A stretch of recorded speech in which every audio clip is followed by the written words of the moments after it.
հիմնական խախտումների վիճակագրական պատկերի առումով ժամը 2:30-ի դրությամբ, այսինքն կես ժամ առաջվա դրությամբ, հետևյալն է 19 խախտում, եթե խոսում ենք իրական քիչ թե շատ խախտումների մասին Գյումրիում եւ 14-ը Փարաքյարում, մասնավորապես արձանագրել ենք վիճաբանության 4, բաց քվեարկության 3, դիտորդի իրավունքների խախտման 2 դեպք, որում 2-ից մեկը Փարաքյարում, մեկը Գյումրիում, Փարաքյարինը այդքան լուրջ չէր, Գյումրիինը 31 կոտորակ, 37 ընտրական տեղամասում լուրջ էր եւ դրա հետ կապված արդեն գլխավոր դատախազին հանցագործության մասին հաղորդումը հասցեագրել ենք, խոսքը հենց մեր դիտորդի մասին էր։ 6 դեպք գտնվելու իրավունք չունեցող անձի կողմից տեղամասում շարունակական գտնվելու, 6-ից 5-ը Գյումրիում, մեկը Փարաքյարում, վստահված անձի կողմից իրականացվող ընթացակարգային խախտումներ 9 դեպք այդպիսի, որոնցից մոտ կեսը կոնկրետ մեկ կուսակցության մասով, ես մինչև ժամը 20:00-ն երևի կոռեկտ չի որ հայտարարեմ, թե որ կուսակցության մասին է խոսքը, բայց ժամը 20:00-ից հետո բնականաբար դա գաղտնիք չենք պահելու, հրապարակելու ենք։ Ուրեմն վիճաբանության 4 դեպք, ուրեմն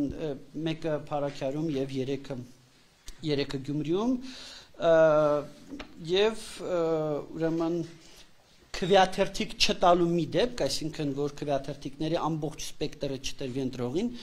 մի քվեաթերթիկ պակաս տրվի, նման մեկ դեպք արձանագրել են Գյումրիում 31 կոտորակ մեկ տեղամասում եւ բայց այդ տեղամասում կասկած կա, որ այդ երևույթը պարբերական բնույթ է կրել, որտեղ մեր արձանագրելուց հետո ընտրողներ հայտնվեցին, որոնք որ ասցին, որ իրանք էլ էին պակաս քվեաթերթիկը ստացել ու ոնց որ թե հենց կոնկրետ մի կուսակցության քվեաթերթիկ են պակաս ստացել։ Եվ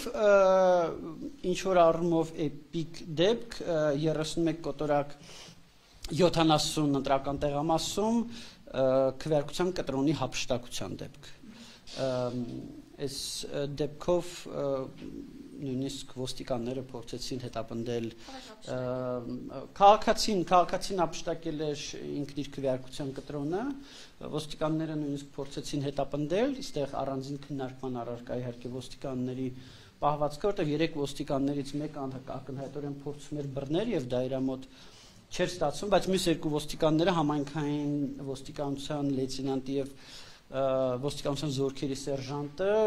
ուղղակի չէին օգնում իրենց ծառայակցին եւ ավելի շատ հետաքրքրված են նրանով, որ լրագրողները չնկարեն տեղի ունեցողը, դա շատ մտահոգիչ էր այդ 2 ոստիկանների պահված։ Կան խախտումներ, որոնք բավականին կրկնվող պարբերական բնույթ ունեն, կան խախտումներ, որոնք որ եզակի են, կան խախտումներ, որ նույնիսկ բառացի են, որ մենք այսքան տարի դիտորդության մեջ ենք, բայց առաջին անգամ ենք տեսնում, հա։ Այսինքն տարբեր են, պետք է դրանք ամեն դեպքում բոլոր երևույթները պետք է ամբողջականության մեջ դիտարկել եւ գնահատականները թե օրինակ որքանով դրանք կարող էին ազդել, այդ գնահատականները արդեն մենք կտանք վաղվա ասուլիսի ժամանակ, երբ որ արդեն ամբողջական պատկեր ունեն։ Ես պետք է ասեմ, որ նաև մենք մտահոգիչ երևույթ ենք տեսել 3 ու այսօր մինչ այս պահը, մասնավորապես ընտրական օրենսգրքի 19-րդ հոդվածով սահմանված լռության ռեժիմի խախտման հետ կապված, որովհետև գիտեք, որ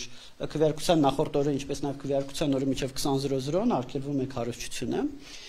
բայց մենք տեսել ենք, որ մի շարք սուբյեկտներ, թե կուսակցություններ, թե ոչ կուսակցություններ, քաղաքացիներ ակնհայտորեն նախընտրական քարոզչություն են իրականացնում